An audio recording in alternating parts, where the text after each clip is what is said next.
Alright, so let's talk microcomputers for your 3D printers. There's a variable options depending on what your financial ability is. So the most common one is Raspberry Pis.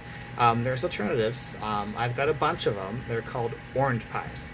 So this one here is actually in a case. This is the Pi 02, and it's comparable to you know, probably a 2 on the Raspberry Pis. They actually still work for 3D printers. They have a 1 gig worth of memory in them, and the processor is good enough to run one machine. The drawback is that they have a single Ethernet, a single USB, your power, and your HDMI in, and that is all that these have, other than your SD card port. They do have adapters that have just been released. I've got a couple of them now, which are really awesome. And what they do is they give you an additional 2 USB, a audio jack, and an RF add-on as well. And they simply just take the original, they have a built inside, they just pop down, and you are good to go. The drawback is they don't have a case for it yet.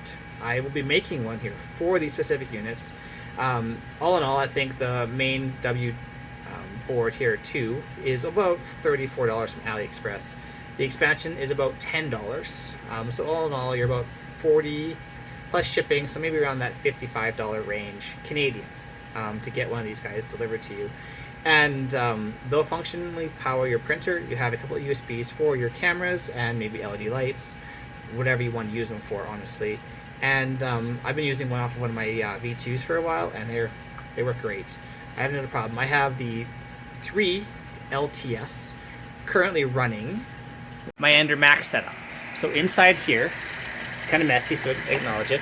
But in the back corner there is my Pi 3 LTS from OrangePi. And that unit has been running my Ender Max for about 3 months now, and I've had 0 issues. It's obviously comparable to, say, a Raspberry 3, but, you know, like, they are awesome. It's got 3 USB ports as well, so you have lots of options for your system to run with. And, no, obviously they have all the other stuff that you can use well for UART, and pin system's pretty similar to Pi 3, so you're good to go. I highly recommend, if you're in a budget zone, pick up these little guys. I'm going to design some cases for them so they have a fan and they fit a little bit more nicer against, say, an Ender 3. They'll have a bracket. I'm going to make them so they're more user-friendly.